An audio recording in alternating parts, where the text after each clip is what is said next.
હતું ત્યાંથી એનો લર્નિંગ કર્વ જે છે એ ઇમ્પ્રૂવ થાય છે. બિલકુલ. સ્ટાન્ડર્ડ ટીચિંગ લર્નિંગ અને મૂલ્યાંકન પદ્ધતિ અનુસર્યા બાદ કેવા પરિણામો પ્રાપ્ત થયા છે? Standard teaching learning and assessment પ્રેક્ટિસીસને આપણે અમુક એક્ઝામ્પલ્સ હું તમને સેટ કરું. હમણાં 2024ની જ વાત કરીએ તો મેં તમને જેમ વાત કીધું કે આઈસીટી જે છે એ એક ડાયવર્સિટીનું ફિલ્ડ છે કે જેમાં તમારી પાસે સોફ્ટવેર ડોમેનમાં ઓપોર્ચ્યુનિટીઝ છે, જેમાં તમારી પાસે ઇલેક્ટ્રોનિક્સ ડોમેનમાં ઓપોર્ચ્યુનિટી છે.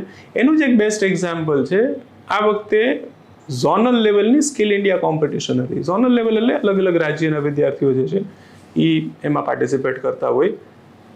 તો ઝોનલ લેવલની સ્કિલ ઇન્ડિયા 2024 કોમ્પિટિશનમાં જતન સંઘવી, હસ્તી હજીપરા આ બે વિદ્યાર્થીઓ વેબ અને મોબાઈલ એપ્લિકેશન ડેવલપમેન્ટમાં ફર્સ્ટ અને સેકન્ડ રેન્ક ઉપર આવ્યા.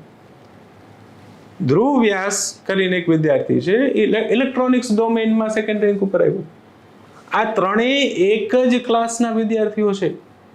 એક સોફ્ટવેરમાં એક્સલન્ટ, બીજો ઇલેક્ટ્રોનિક્સમાં એક્સલન્ટ. તો આ જે ઓપોર્ચ્યુનિટી છે એ વિદ્યાર્થીઓને મળેલી છે.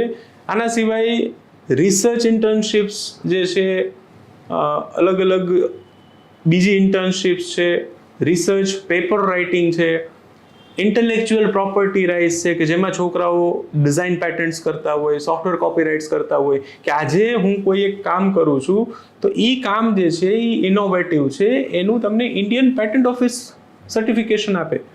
દરેક બીજા વિદ્યાર્થી પાસે, આઈસીટીના વિદ્યાર્થી પાસે આ રીતની અચીવમેન્ટ્સ જે છે એ હોય છે. તો જે યુનિક પેટર્ન આપણે ફોલો કરીએ છીએ એનું આઉટકમ તમને આ બધી વસ્તુઓમાં રિફ્લેક્ટ થશે. પછી પ્લેસમેન્ટ હોઈ શકે.